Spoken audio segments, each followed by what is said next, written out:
He is highly skilled and very specialized in the field of minimally invasive surgery. Since November of last year, we have increasingly been performing these complex surgeries with the assistance of state-of-the-art robotics.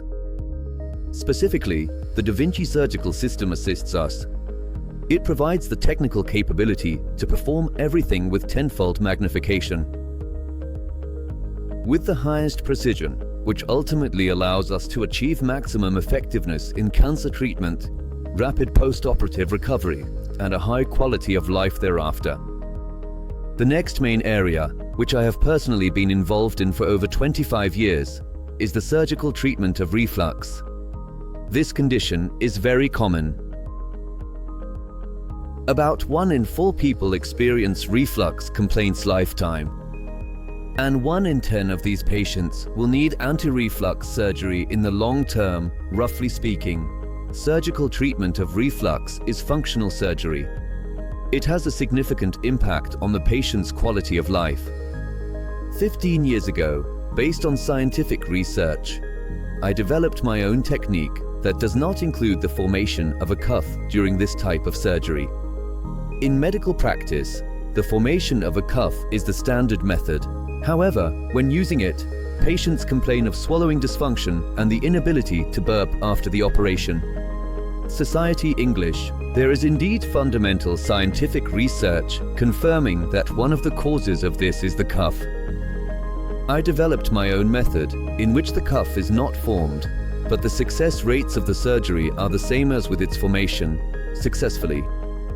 This eliminates the problems for the patient. Since last year, we have also been performing this type of surgery with the assistance of robots. As a result, patients have fewer post-operative complaints, and we can work even more precisely in this area of functional surgery. If left untreated, reflux disease can eventually lead to malignant esophageal disease. Therefore, it makes sense, especially for young patients, to indeed consider the option of anti-reflux surgery. We know that indeed, long-term medication treatment leads to very serious and potentially significant side effects. Prolonged therapy with proton pump inhibitors can lead to kidney damage, osteomalacia, and nerve damage.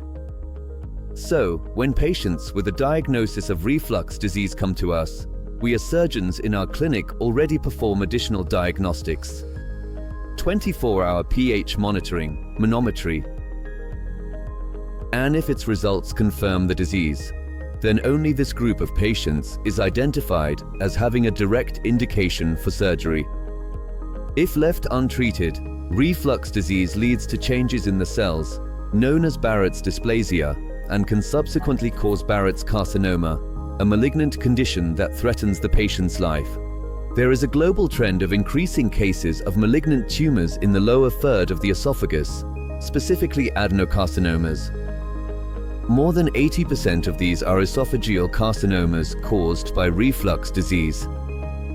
Therefore, it should be understood that the anti-reflux surgeries we perform are capable of preventing the development of malignant conditions. Even in Germany, we find gastroenterologists constantly prescribe proton pump inhibitors to patients. Everyone knows pantoprazole. It is not a problem when used short-term. Occasional use of the medication once a week is also not an issue. But when inflammation develops, the complaints intensify, and it is very important to seriously consider consulting a surgeon, because surgical treatment eliminates the root cause of the problem, namely the cavity in the thoracoabdominal diaphragm and the malfunctioning closure mechanism.